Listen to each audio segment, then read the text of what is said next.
Welcome to the On Adventure podcast. I'm Josh Self, and I'll be your host. What does it mean to be so connected to a place that even your name carries it? My guest today is Gil Jackson, also known as Dohi, a Cherokee word that means outside or outdoors.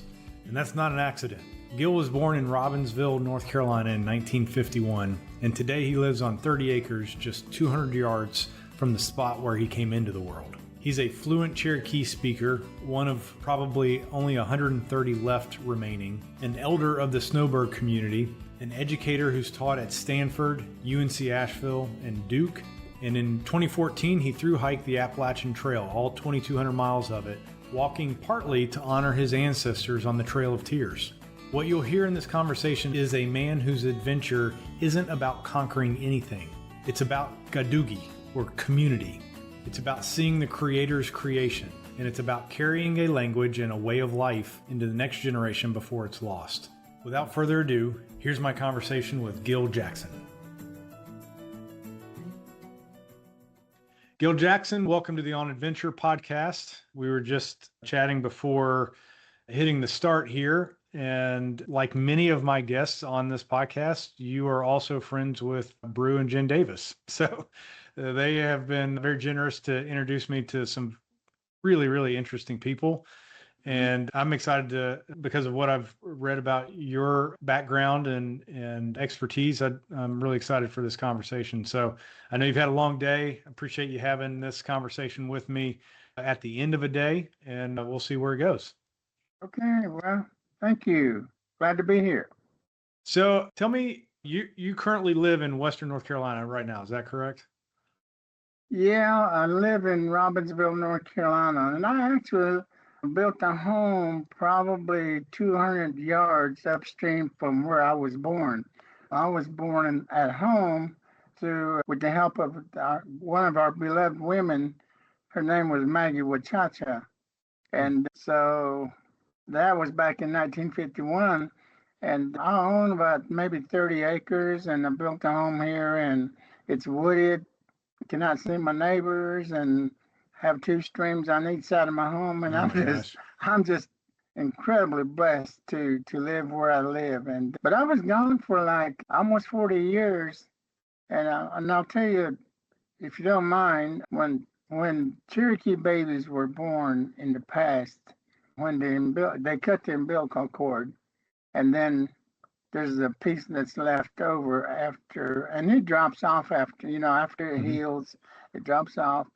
They generally would connect you to the earth, your parents would, and generally would bury it somewhere close to where the home place would be. So okay. When I left, my mom's, I told her I was going to leave, and I was going to Georgia to go to school, and then I went to Tennessee for more advanced degrees, and then I moved to a different town to be employed. And she said, well, she just kind of laughed. She said, I don't want you to go, but she said, you'll be back.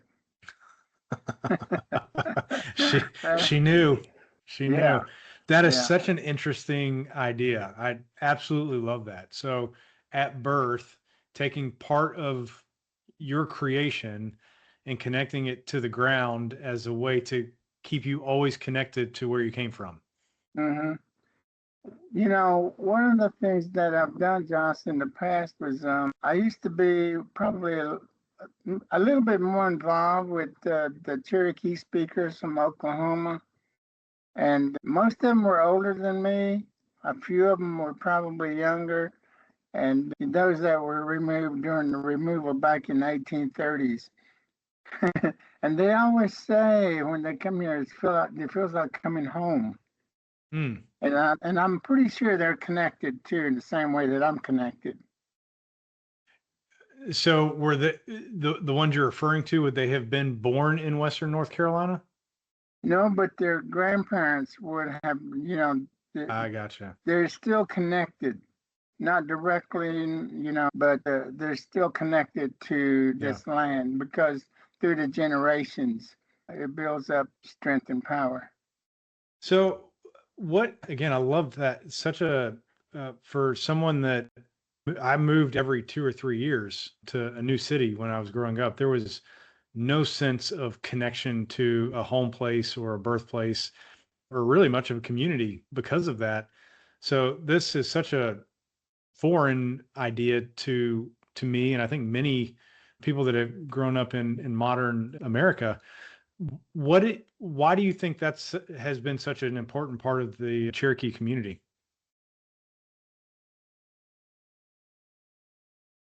I think just the value of having a family is incredibly powerful.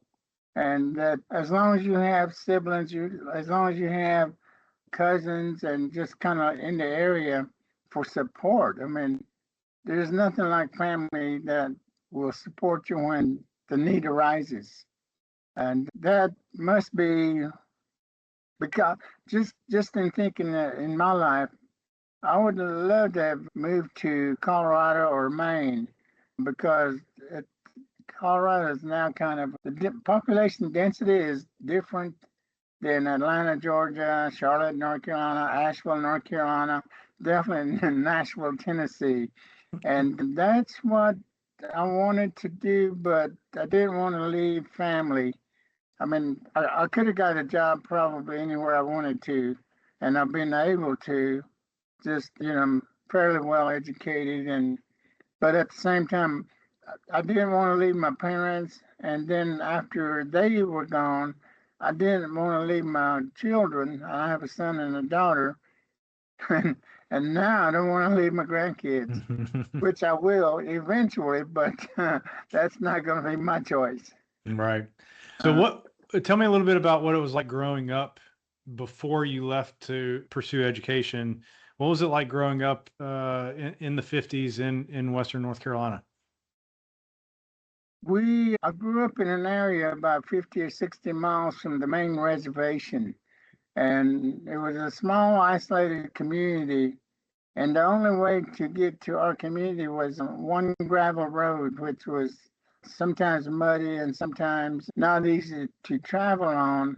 Hmm. But our community was small, maybe 500, 600 people.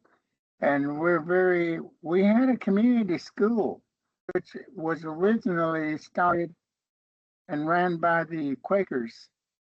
Okay. And so we lived close enough to the school that 95% of the time we would walk. And sometimes the school personnel would come get us in what they call a panel truck when it was raining so hard that we wouldn't be able to even come out of the house without getting soaked in a couple of minutes. So but most time we grew up with our whole family spoke the language, and there were mom and dad had seven of us, and dad he had three or four others that we call siblings. And but anyway, the community was very tight knit, very close. My dad was a foreman of what they call Gadugi, and that's like when somebody needed help, like if you broke your leg and Mhm. everybody was heating with wood at the time, he would call Gadugi. And now the community, the men and the women would come together. The women would cook, and the men might cut logs and trees down and help that person that needed, had a broken leg, or Wow. somebody wasn't able to harvest their crops, or you know anything that a community member would need, they would call Gadugi, and people would just come. And it was a social thing too. Men laughed and worked hard and just had a good time and interacted, and so did the women. And the kids would play around and would have a good time also. Hmm. That kind of I was talking to another person just a couple of weeks ago. I was doing an interview, and nobody had a car, nobody had TV. We did have electricity. We had a light bulb in the living room. We had a string that you would pull to turn it on. We had a light bulb in the kitchen. We had a light bulb on the porch, and one in the bedroom. And we, all of us slept in one bedroom with two beds in it. Oh So my gosh. yeah, Kids and that parents? No, my grandparents had their own home, within 200 yards of where we were located. But were the kids in the same room as your parents? All the kids? Oh yeah, yeah. And I always wondered, there would be a baby coming. I just wondered, when did this happen? You know, I mean, I'm serious. We had two beds and one bedroom. Wow. Yeah. So growing up with that, how much exposure to other ways of living or other parts of modernity did you get, or were you pretty well insulated most of the time by staying within your tight community? I think somebody must have had a car. I mean, we had to go get groceries, and back in the day, it was probably either a 10 to 12 mile hike and through the woods, or you were able to get a ride somehow and do your grocery shopping. But I remember growing up being small and going to I think it was called 5 and 10 cent store. And it 5 and had 10 cents. primarily toys. And just walking back and forth the aisle and just looking at this toy, this little car, these soldiers, but that was not. It was probably once a month, maybe a couple times a month, not any more than that. And I just remember one time I was in that store and a policeman came by and he had a gun on his side. It scared me. Hmm. Yeah, it scared me because I'd never seen a gun, but I knew what it was. You know what it was. Yeah, for some reason, like I said, we did not have a TV. We eventually got one. My aunt and her husband had this, they didn't have any children. And so they started raising my brother. Hmm. And both of them, my aunt and her husband worked, which was very unusual. In those days, just the husband would work and the wife would stay home and do the things that, taking care of children, raising Mhm. kids, and etc. So they took my brother in, they bought him some clothes because they were like the middle class of America now. They both had jobs, they had cabinets, they had drywall. We just had boards on our home. But after they bought him some new clothes, he decided to come back. Hmm. I guess he thought, I've got it made now, don't need to be here. So I decided and told my mom, hey, I wouldn't mind going up there because I knew what was coming, and that family that raised me eventually got a TV. Okay. And like I said, So, but at an early age, it sounds like you had the realization that your community, and I read it's called Snowbird. Is that correct? yes, Yeah. So the your community around Snowbird was operated on different terms than the rest of the world. It sounds like you realized that at a pretty early age. yeah, because we were involved. I mean, men didn't do separate things. Men didn't do that Gadugi thing separate from the moms and the women, and the kids would join too. And while the women were cooking, if you couldn't help, you got to play. But if you could help, then you had to put in your time too.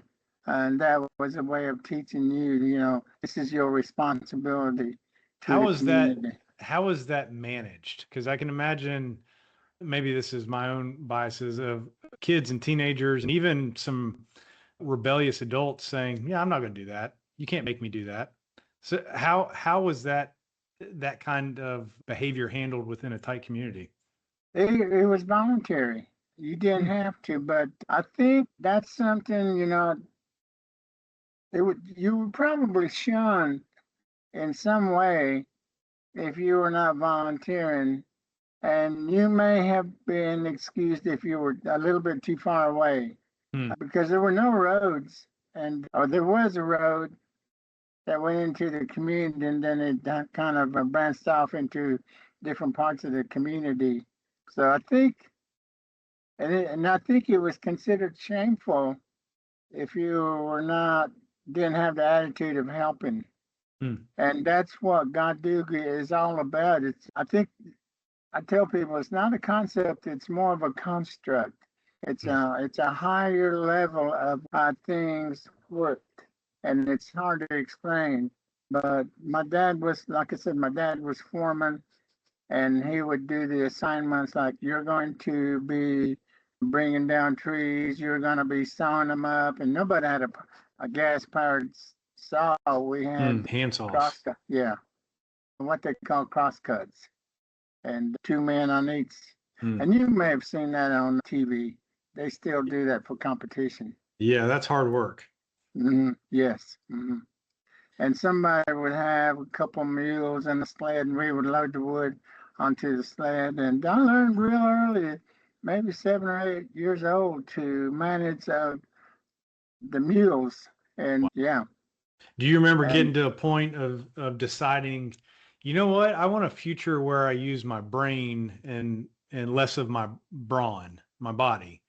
Because obviously you pursued higher education for quite some time. Was that an intentional decision to have a reason to leave that type of lifestyle? Our mother taught us, and I remember vividly, she said, I don't care what you guys do as long as it's your choice.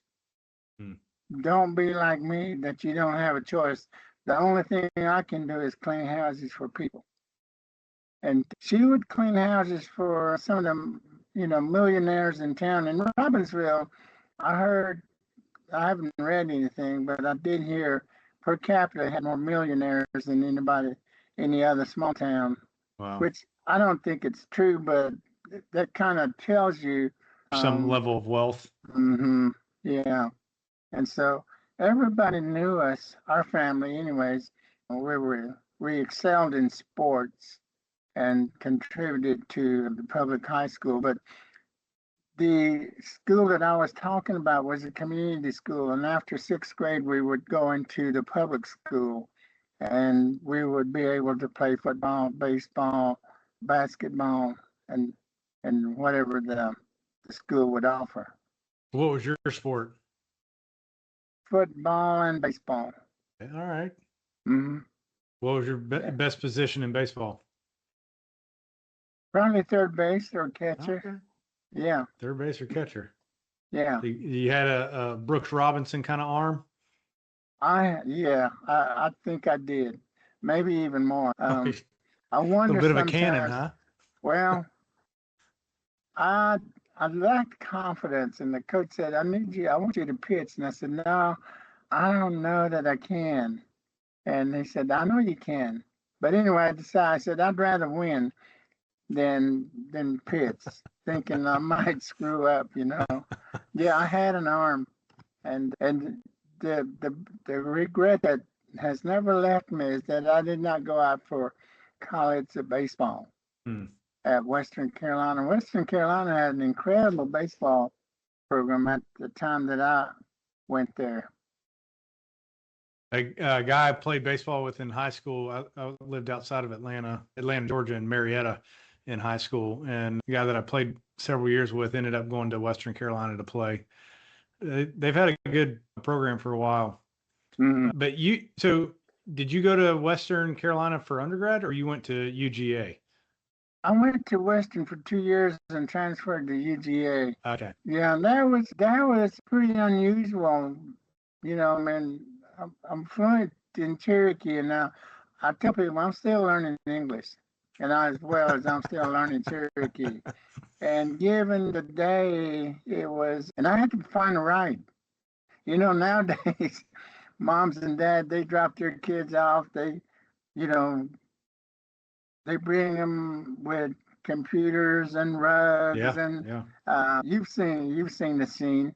And I had a suitcase that I'd gotten for graduation, and the one that raised me said, you can take your clothes in this, but I had to find a ride. And when I came home, I had to find a ride. Oh my gosh. But I also worked most of my young days in the woods where I live now, and it's full of snakes and rattlesnakes and copperheads. But for some reason, they must have done some kind of a ceremony or what we call medicine to protect me, because I was gathering moss from the logs and selling that moss at 25 cents a pound. And given the day, 25 cents was a lot of money. You could have easily $4 or $5 in a day, Wow. which What is was moss probably, like a fire starter? no, I think it was used for nursery. I mean, I would have to bring it down in a burlap sack and dry it, but not completely dry it. Then I'd have to bale it. And then the man that raised me had a truck, and oh, but at the time I was trying to buy a guitar. I see one back behind you. Mm-hmm. Yeah, it's something that looked like that. And when they said, "Well, how are you gonna pay for it?" And I said, "I have a plan." And my plan was to gather moss, and I did that on one whole summer. Wow. Yeah, Did you get your guitar? yeah, I did. I Did did, and I still have it. Yeah, Do you really? uh, That's fantastic. yeah, yeah. They took me to Asheville. That's another story. Back in the day, Sears Roebuck. I guess those stores are still around, aren't they? Sears Yeah, a few Roebuck. of them. Yeah, A few of them. yeah. That was located on, I think it was Patton Avenue, Baxter Avenue. I can't really remember. I just remember the store, and it's still there. But it had bathrooms were segregated. They had a sign that said white. They had a sign that said black. So I never really knew where I'm supposed to go. But sometimes I'd go into the black. Sometimes I'd go in. But I remember being in that store because I love that store. Just to look around and look at bicycles and They had a little bit of uh, everything. yeah, yeah. That's very cool. Now, one of the things I read about your upbringing was that you were, and correct me if I'm wrong here, but forced to in kind of a re-education to maybe to teach the English language, but to move you away from speaking the Cherokee language. Is that accurate? That's not accurate Okay. for our community school. Our small community, even to this day, has the largest representation of fluent speakers than the main part of the reservation. And Wow. I also give a lot of credit to our teachers who taught us that, hey, you need to learn English, but keep what you got, Hmm. because you're going to need to be able to operate in both. And versus other schools where the government had a policy of assimilation. Mm-hmm. And so I So know your community was a students, little bit sheltered from that being forced upon you? yeah. Mhm. And That's I think interesting. because it was a community school, the teachers lived right there at the school. I think had we gone home and said, hey, I got my mouth washed out with soap, or I got spanked on the hand with a ruler, our parents would have been down there ready to bust some lips. And so, but I think we just had some incredible teachers with foresight Okay. and recognize that, we can teach these guys to speak English. We don't have to take the Cherokee away from them. So I'm That's very thankful for that. Yeah. Yeah, I'm sure. So how many fluent Cherokee speakers do you think are still alive? And well, I think given both the Cherokee Reservation, which is the main part, and our little community, somebody said only about 130. Wow. Hmm. Now, are you involved with teaching a younger generation how to speak the language? Yes, I'm,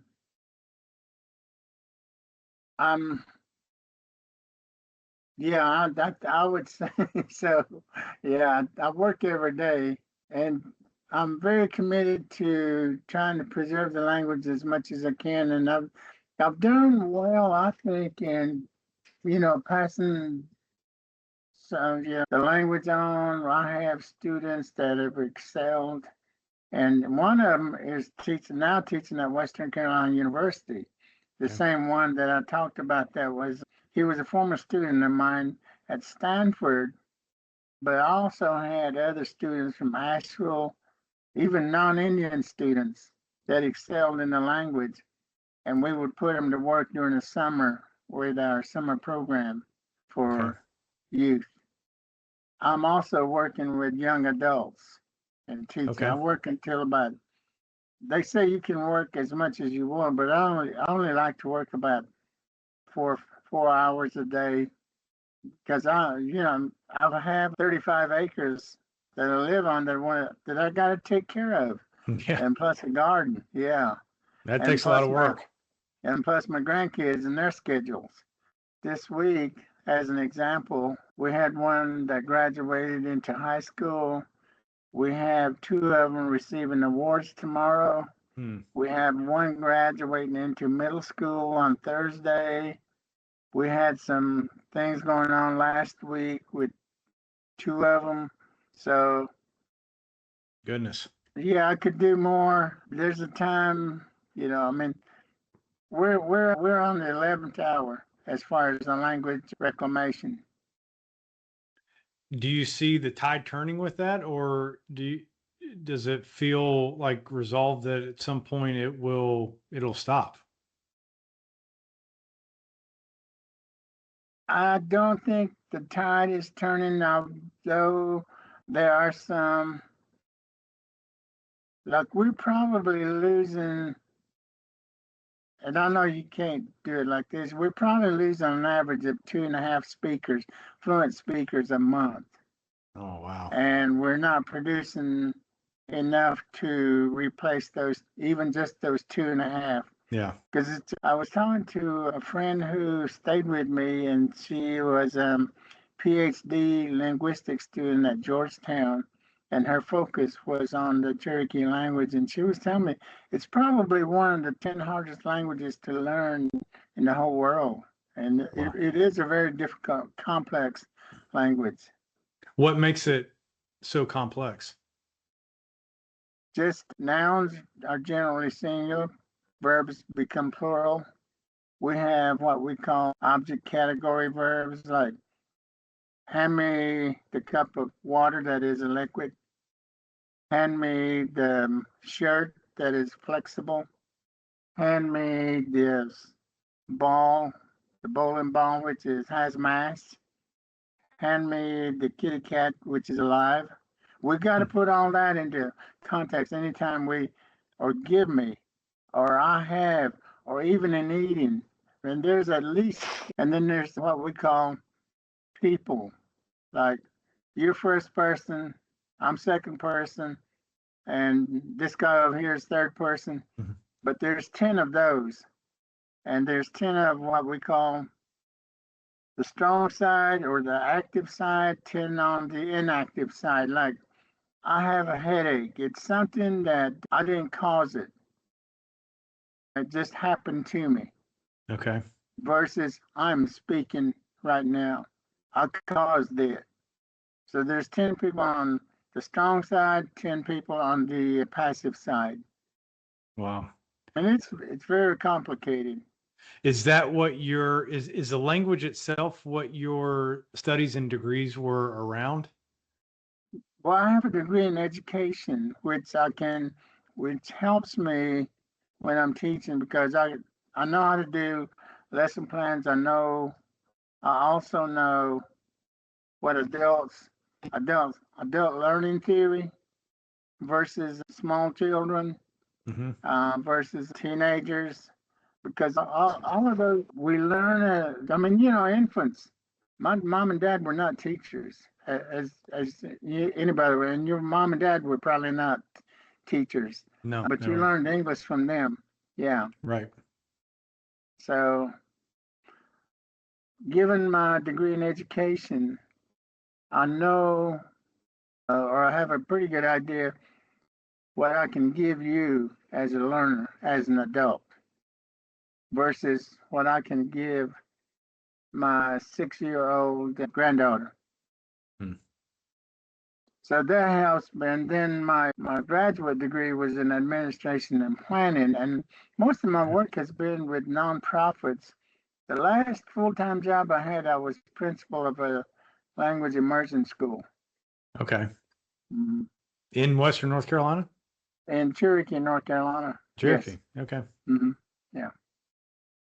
So you've done, because of the education background, but because of your upbringing, you've done a lot of work around the community and the language itself. And it sounds like what you're saying, that you don't have plans to stop that anytime soon. You may limit it because you got other grandkids activities that you want to go see and be around. But is this something you see yourself doing as long as you're still breathing? Yeah, I think that I need to continue to use my mind as well as I need to continue to use my body physically. Mm-hmm. And I'm so happy. I'm so blessed. I'm having the best time of my life. And I don't want to sit down and I don't want to not quit. I do not want to stop using my brain. Yeah. But I know they're on the downhill. I know things that I can still do things better than some 30-year-olds, some 40-year-olds, some 50-year-olds. And one of my buddies, as I was hiking to Maine, he's from Germany, and he said, Mom, Grandma cannot begin to do what you're doing, and she's like 10 years younger than you are. Wow. So I want to keep that going as long as I can, realizing that I am on the downhill. I mean, that's just natural. Yep. Yeah. Mhm. So I do have a quick question before I want to segue into what you just said and your time on the Appalachian Trail. But I'm curious around you've talked a lot about the Cherokee community and the traditions around the birth and child raising. What are some of the traditions around end of life? Are there any ceremonies or rituals or things that happen for everyone at the end of life? I think for the last maybe 10, 20 years, we've kind of gotten assimilated Okay. that the people that we take people to the funeral home. Sometimes we take them to church. Sometimes we leave them at church, or sometimes we leave them at the funeral home. Things are quite different, extremely different. When you were a child, what would have been different when someone died versus what you just described? Oh, even probably when I was 20, 30, 40 years old, there's been a lot of difference from 40 years old to I'm almost 75 now. Even at 40 years old, when somebody passed, we would normally keep them in the church or at home, and we would stay with the body, which I'm not going to get into that part, but Yeah, we would stay with the understood. body. Yeah, just kind of keep an eye on the body, and that doesn't that I don't know when the last time that's happened. Hmm, Maybe 10 years ago, or maybe even longer than that. I see. Mhm. Well, so as the Appalachian Trail has been kind of in your backyard a little bit, it sounds like you've spent some time out there. And if you're able to do things in your 60s and 70s that people much, much younger than you can't do, what is your trick for that? How are you able to maintain that kind of strength? And I guess specifically around hiking as you've gotten older. Well, I think there's two kinds of benefits. One is mental. I see that as when I'm in the woods or when I'm by a stream or when I'm sitting by a stream, listening to the stream is very therapeutic for me. Hmm. And I tell people, I'm in the woods probably every day, and you may see what I typed in. The first one is Gil, and the other one is Dohi. Mhm. Dohi is a Cherokee word that means outside or outdoors, Ah, okay. but it but it can also mean beaver. Okay. Yeah. So yeah. But that's I just get so much pleasure from looking at big trees, beautiful birds, and even listening to them. That motivates me to walk.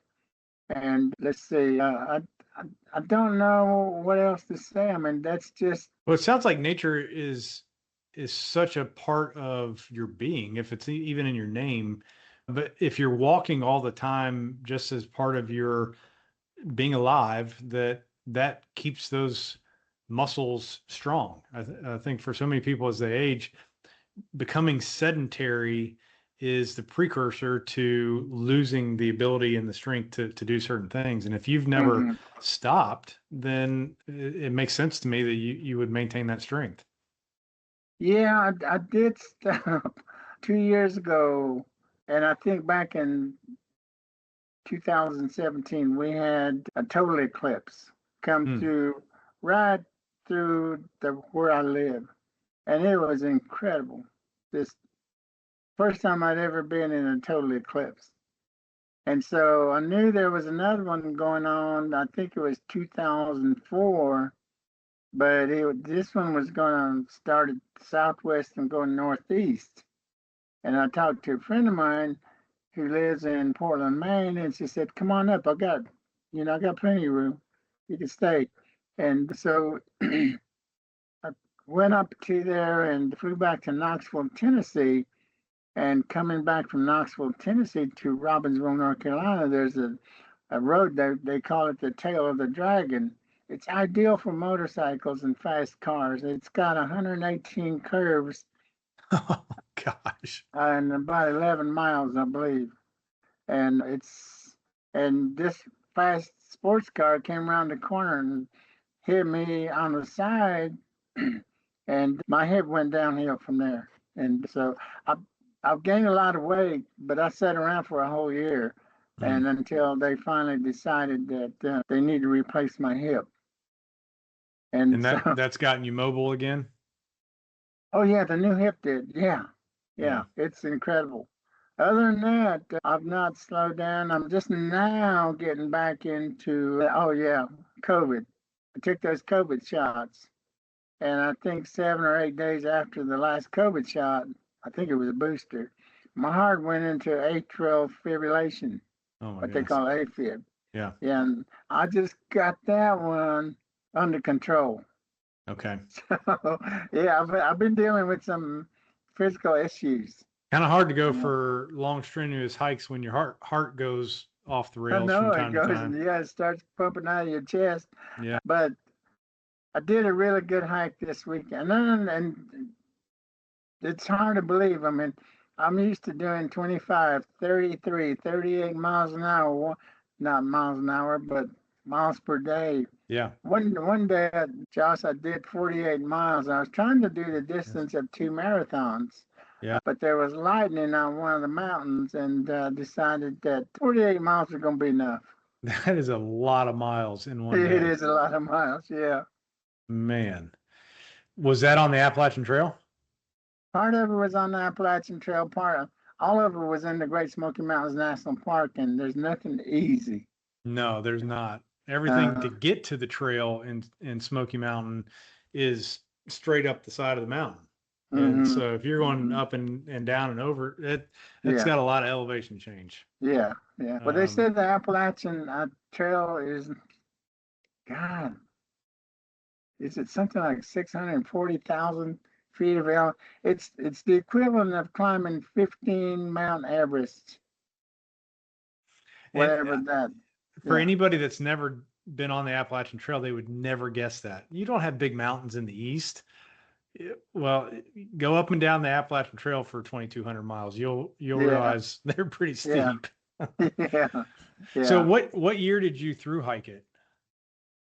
It was 2014. Okay. Uh, And why did you decide to do that?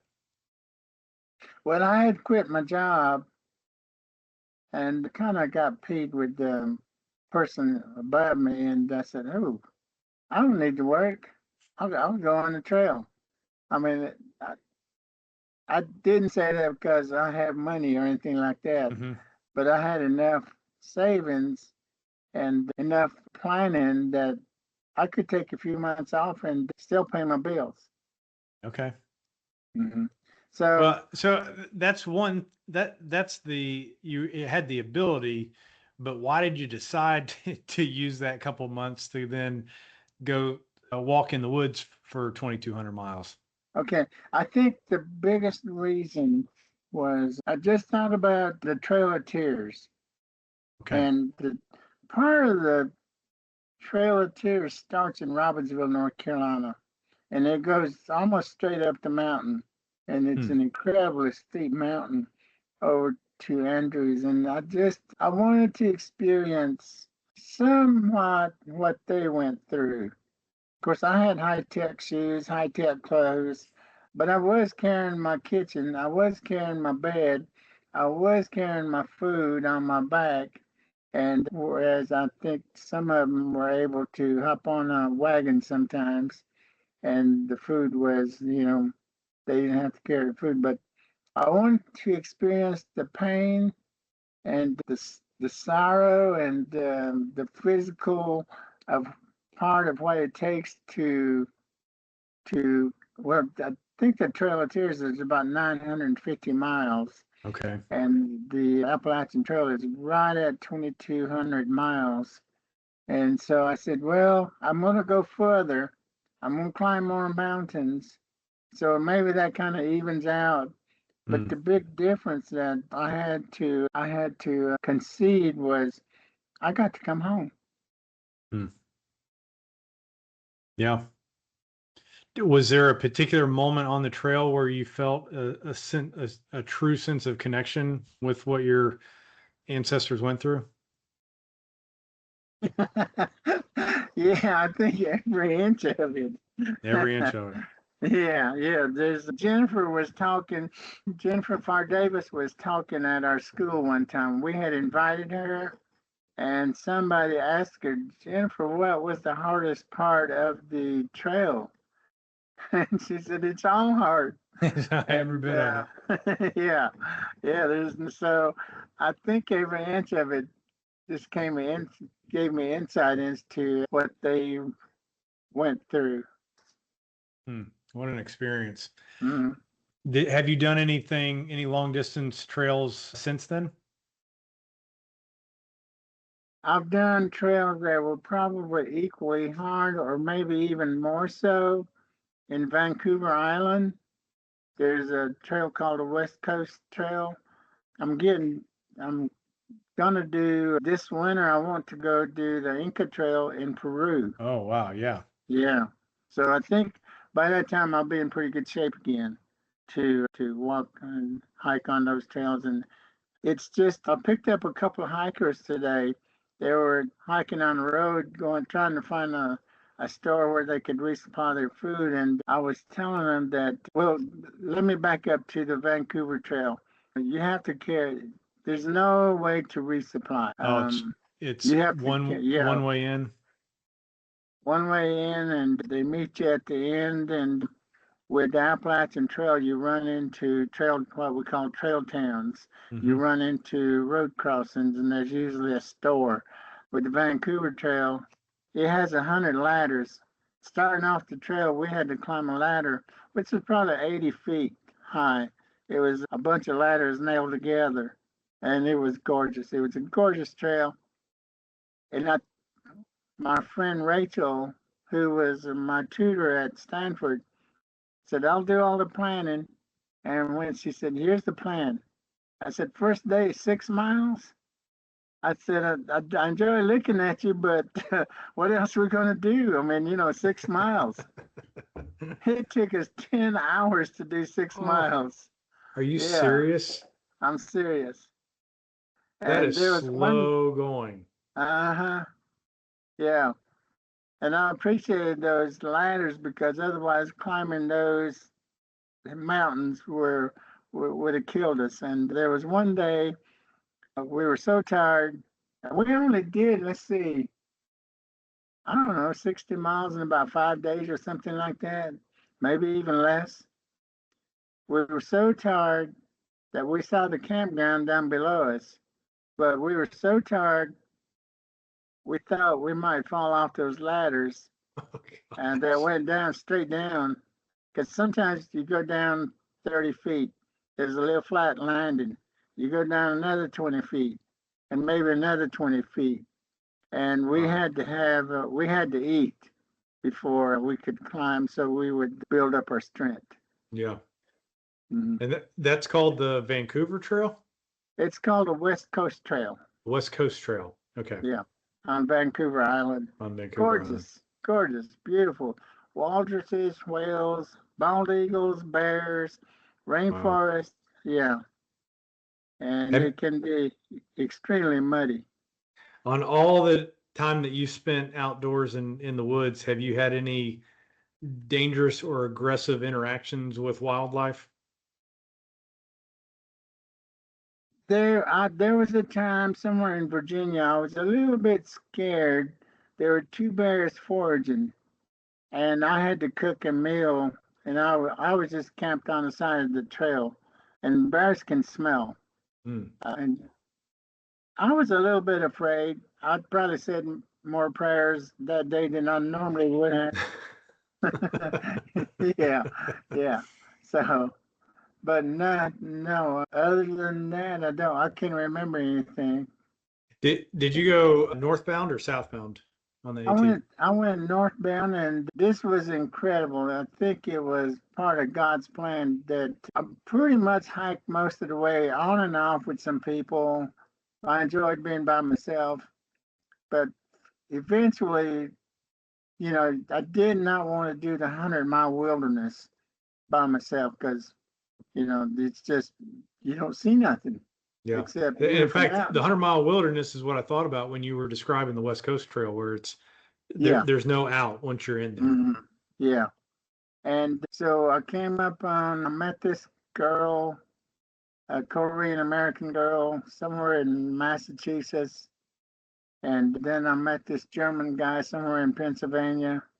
I met another guy somewhere in Pennsylvania, Korean guy, German guy, half American and half Korean girl, and just an American.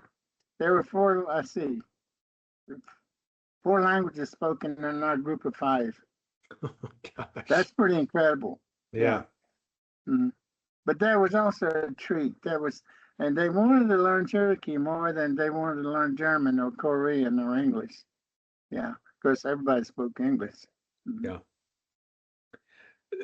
So you're planning on doing the Inca Trail in the next year. Are there any other big trails that you have on your to-do list? I would love to do I cannot pronounce the one up in Iceland. And I want to do one in Norway, which is a pilgrimage. It's kind of like the El Camino Santiago Yeah. in Spain. Yeah. Yeah, but it's the same. It's a pilgrimage just like the one in the El Camino. But I've been dealing with my hip, and I wanted to do Nepal, but I don't know that I want to ride an airplane for 30 hours. Yeah. Well, one thing's pretty obvious. When you pick a goal or a trail or an activity, you don't go for the little things, you go for the big things. Well, I've done a lot of short hikes too. I mean, when Jennifer asked me once if I would consider being a guide for her hiking company, Yeah. and she said, "Can you send me a resume?" And I got to thinking, the national parks and where I've hiked, I don't even remember how many national parks there are. Maybe you know. I don't. I think I had listed about 20 something parks that I had visited and Wow. hiked in, including the Grand Canyon. That's quite a resume to Mm, have hit that many different locations and geographies, and obviously some of them are harder than others. mm. So I mean, it sounds like you've spent a lifetime walking in one direction or another. It sounds like it, but I haven't. Yeah, yeah. I guess comparatively speaking, yes. But there even I was trying to, in the Great Smoky Mountains, they have what they call the 900 Club. I haven't even done that. I've maybe done 500 and something miles of it. And it takes about 1,400 miles to do the 900 because some of them you have to get on and to get to a trail that you hadn't done. I see. And yeah. And there, in fact, there's more people that have climbed Everest than have done the 900 Club. 900 miles in Smoky Mountain National Park is a lot. Yeah. And would be very, very difficult hiking. Yeah. But so is Everest. So is Everest, yeah, certainly. And I would say if you've done over 500 miles in Smoky Mountain, that's a lot also. Yeah, it is. Yeah, very good. Well, one of the things that I like talking to people about on this podcast is what they do, but also why, and what drives somebody to want to walk 500 miles in a national park, or thru-hike the Appalachian Trail, or the West Coast Trail, or any of the things that you've done. If you could boil it down to one or two things, what is it that has driven you to want to do all these different outdoor activities?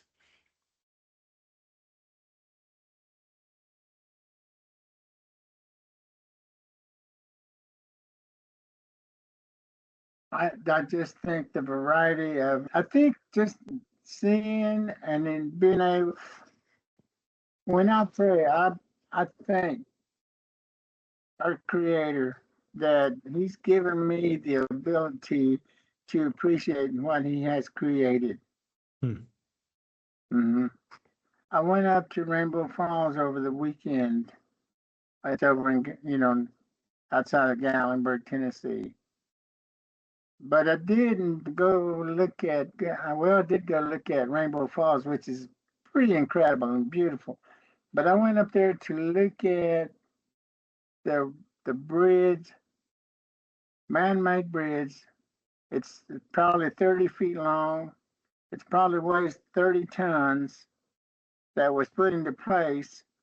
And the rock work, and it's very stable, it's very safe. The rock work that trail builders have made and done, and I specifically went up there for that. But most of the time, I'm going to go see something about the Creator's creation.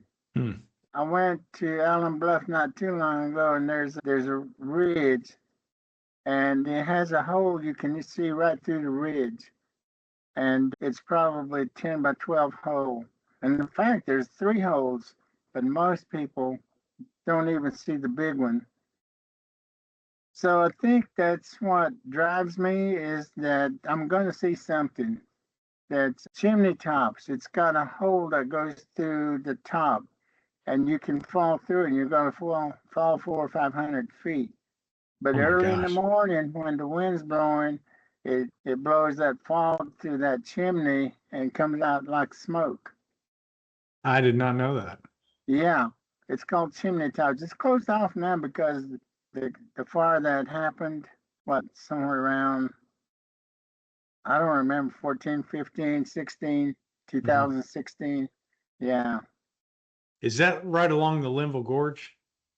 No, that's in the park also. It's in the park. Okay. I got you. And just one thing too that a lot of people don't think about is that just like we're losing the language, we're losing our knowledge on medicinal plants and edible plants. There's 11 different edible plants growing on my property, which I have nothing to do with except go pick it and eat it.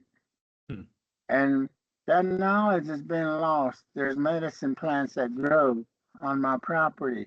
They say there's about 11 or 1,600 species of flowers in the Great Smoky Mountains area. Wow. And how many people know about that? I probably know 100, but that's probably 95 more than most folks. That's very true. Yeah.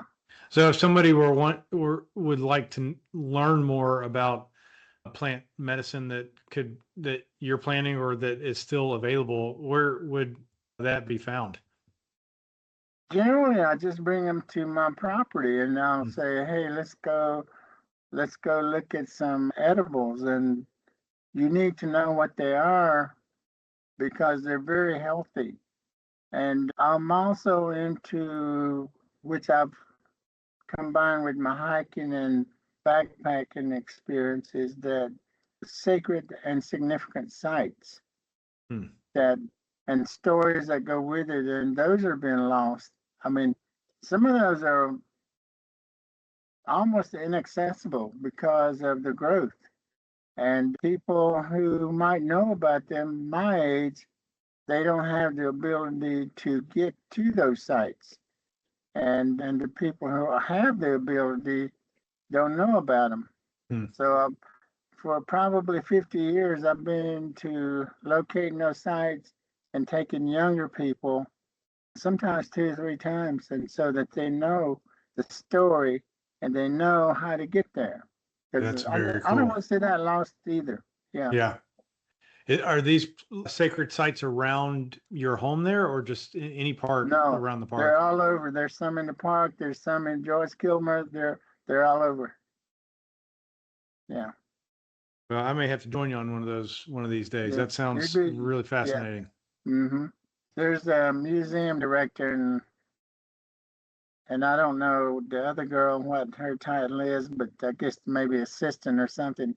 And we talked about a sacred site, and I said, "Well, I'll take you." And we went about 3 months ago, and because I like to go when there's not many snakes. Yeah, I do not like snakes. I don't like them either. And I was fine, but they could hardly stand up. They could hardly sit down the next 2 days. And Wow. because they were gotten so sore, and they're like, they're probably both around 30. Yeah. Just It walking was, circles around them. it was funny. Yeah. And I just kind of laugh at them and, yeah. Well, Gil, you've been very generous with your time, and as your education background would suggest, you have taught me quite a bit through our conversation. I'm going to ask you some rapid fire questions. So real short questions. You tell me what is first thing that comes to your mind, and we'll kind of wrap up with these, if that's all right with you. What is one Cherokee word that you think every English speaker should know? Gvgeyu. Okay, say that again. Gvgeyu What does that mean? means I love you. Oh, that's cool. Mhm. That's very cool. That's the first word I teach. And I was teaching high school kids. I said, "That's the first word. That's the most important word you should learn. Is to go home and tell your mom and your dad." Oh, wow. Hmm. How do you spell that? Our phonetics is not the standard phonetics, but we Okay. spell it phonetically Gvgeyu. Gvgeyu. Gvgeyu. Gvgeyu. Yes. Mhm. And is it all like one word, or would that be three One different word. words? It's all one One word. word. Yeah. And we cannot say, you know how some people say, they're so casual to say, "Love you, Mm-hmm. love you, love you." We can't say that. We have to say, "I love you." Hmm. To me, that's way more meaningful. Absolutely. Love you is kind of like, why can't you tell me that you love me? Yeah. Yeah. Oh, very good. All right. What is your favorite place in the mountains to watch the sunrise? Probably Water Rock Knob. Water Rock Knob? Water Rock Knob over in Haywood, I think Haywood Jackson County line. Okay. Mm-hmm. Gorgeous. Obviously, education and being a teacher has been a big part of your life. Is there one teacher that you remember who changed your life as you were growing up? I would probably name three. One is Bobby Carpenter. She was my high school math teacher and created a love for numbers and math for me. And I love math. And then the two teachers in grade school, in the community school that believed in me and would be so proud. And I'm not bragging, but I've accomplished stuff, and they would just be proud. That's fantastic. Mhm. That's fantastic. What is your favorite spot on the Appalachian Trail? White Mountains in New Hampshire, And why the whites? because they're above tree line and you can see almost 360 degrees anywhere on a mountain. That's great. Mhm. All right, last one. If a young kid comes to you today and says, "Why should I bother learning the Cherokee language?" What would your answer be to them? Well, I don't think I would really have an answer for that person. I don't know. I don't know how to change attitudes. And it seems like that question comes with an attitude Mm, like, I don't need to learn. And I don't know how I would change the attitude. If I knew, I could probably answer. yeah. So, and that response actually reminds me of the way you answered my question around Gadugi. Is that the word? Mhm. And when I said, well, how would the community respond if somebody decided they didn't want to do it? And you said, well, it's voluntary. You might be not part of the community or, shamed or removed, but we're not going to make you do anything that you don't want to do. Yeah. So that's a very interesting connection there. So Gil, this has been great. And I've learned a ton having grown up around and in North Carolina for most of my life. The Cherokee Nation is something that, I've heard about, been around, interacted with at times, but a lot of the stuff that you told me today is brand new information. So I'm glad Brew introduced us, and this has been a very enlightening conversation and a different kind of on adventure conversation than I normally have, but I think just as valuable as any of the other stories about why you pursue adventure and where the connection is. And in your words, you're looking for the creator's creation. That's a big drive and just a great conversation. So I really appreciate you doing this. I enjoyed it. Thank you for the opportunity, and I hope you have a wonderful day. Thanks for listening to another episode of the On Adventure podcast. Be on the lookout for another episode dropping in a couple weeks. And be sure to go to our YouTube page and subscribe and follow us there, as well as on all the socials from Facebook to Instagram and LinkedIn. Until our next episode, I hope you stay safe and stay on adventure.